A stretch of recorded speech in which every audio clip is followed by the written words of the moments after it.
According to the Britannica Dictionary, a language is a system of conventional spoken, manual, or written symbols by means of which human beings, as members of a social group and participants in its culture, express themselves. Here in the Philippines, there is different and wide variety of languages and dialects spoken, and we will talk about the Ilocano language. The Ilocano language is native to the Philippines in a wide range of land masses, especially in the northern part of the country, which is the Ilocos region in its provinces. Though, it is also spoken internationally, such as in Canada and the United States, due to our OFWs.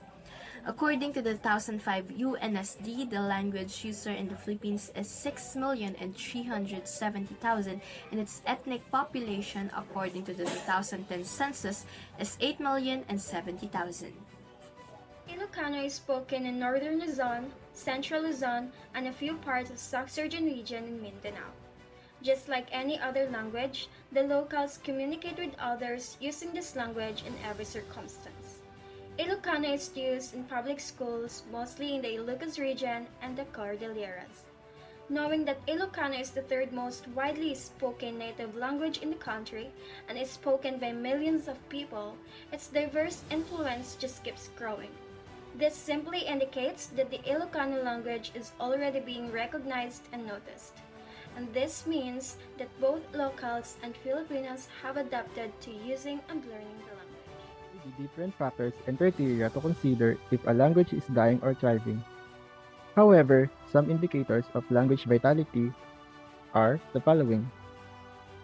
First, the number of speakers and their distribution. Second, domains of use and transmission. Third, attitude and policies toward the language. And last, availability of resources and materials for learning and preservation. Based on these indicators, Ilocano may have some strengths and challenges as a language. Why? Here are some of the reasons. It has about 7 million speakers who live mostly in northern Luzon but also in other parts of the Philippines and abroad. It is used in various domains such as home, education, media, religion, commerce, politics, and culture. It has a rich literary tradition and a standardized orthography.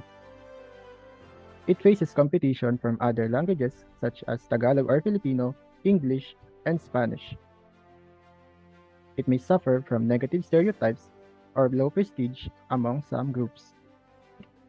And last, it may lack sufficient support or funding from government or private institutions for its development and promotion.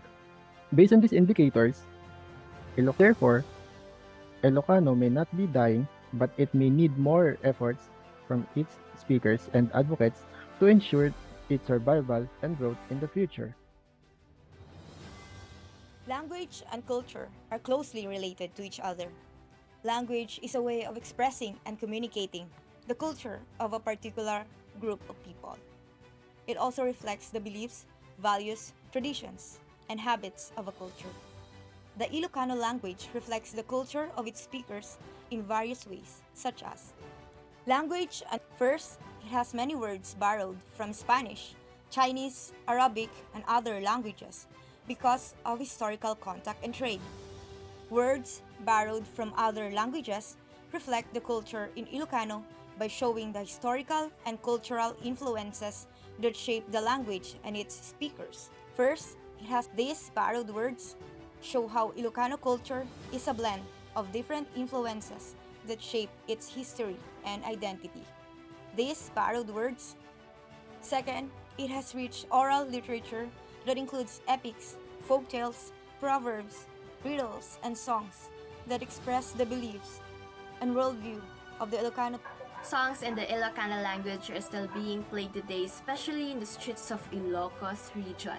Famous songs in this language are Manang Biday, which is a traditional Ilocano folk song that is used for courtship or harana, and Ili Ili Tulog Anay, which is used as a lullaby and is also introduced in our education system.